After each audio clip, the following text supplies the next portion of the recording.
Are you consistently training for the pancake, but your results are nothing but mediocre? Don't worry, I got you. Here are 3 ways you can speed up your pancake progress. First of all, you need to make sure you're using a progression that suits your level. Here I have a simple system that's based on how much leverage we get from gravity, where we start in a standing position, we transition to seated, and then we touch down on the floor. So the closer you are to sitting on the floor, the less leverage you're gonna get from gravity as well as your own body weight. So if you're unable to sit comfortably on the floor and you can't really get that much range of motion, then you want to start with a standing variation, transition to an elevated position, and then lastly, you want to work on the floor.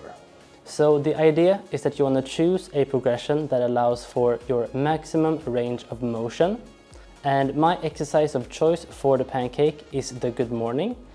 You want to work with a controlled lowering, and you want to actively use the hip flexors to pull you deeper at your end range of motion for 3 to 5 seconds.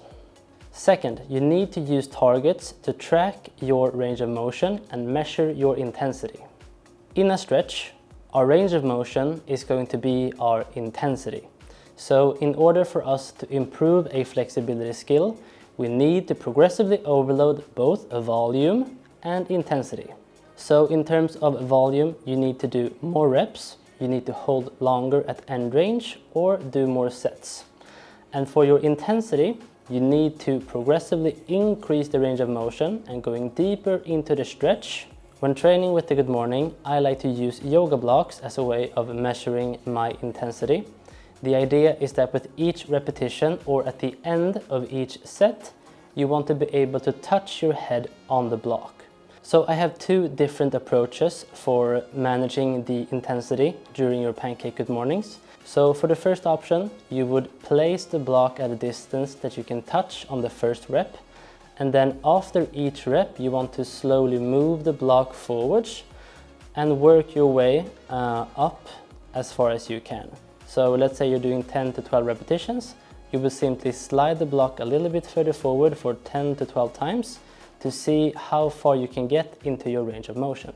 The second approach is to simply place the block at a distance that you can't touch on the first rep, but that seems manageable towards the end of the set.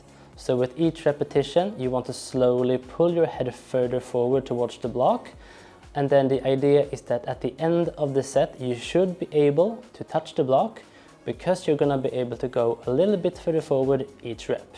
Third, you want to train the shortening side of the pancake. So the lengthening side is going to be the adductors and the hamstrings that lengthen as you stretch and fold forward. Your hip flexors are going to be the shortening side that are going to contract as you lengthen the hamstrings. So if you want to have a strong pancake, you need to have both flexible hamstrings that can lengthen, but you also need to have strong hip flexors that can shorten and contract to pull you into the position. So in a standing pancake, where gravity, our body weight, and additional load can be used, you don't need to actively use the hip flexors to pull yourself into the position.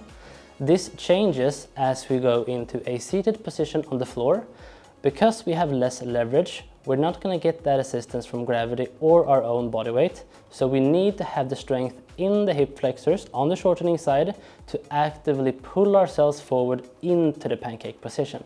You'll automatically build some strength on the shortening side if you use those active contractions on each rep of the good morning, but you also want to be doing some kind of isolated work for the hip flexors. You do this by working on your pike and pancake lifts. Simply place your hands on the floor with the legs out in front, push the hands into the floor and lift your legs. You want to hold the top position for at least 3 seconds to build that end range strength. You can work on either single leg variations or double leg variations. The single leg is going to be easier and the double leg is going to be more difficult. Always strive to keep the hands as far forward as possible to hit that end range. If you're able to lift the leg too high, you're going to be spending a lot of energy working in a range that's not so close to end range, which is what we want to have in use for our pressing skills. So hands as far forward as possible, You should be able to lift the legs 1 or 2 inches off the floor, but not more than that. So those are 3 things you can do to speed up your pancake progress. Don't forget to check out the description for a free pancake program that you can start to use right away to start to improve your pancake. And if you want access to all of my pancake programs, exercises and tutorials, don't forget to join the 14-day free trial of my training app, but all of the info is down in the description. So thanks for watching this video, and I'll see you in the next one.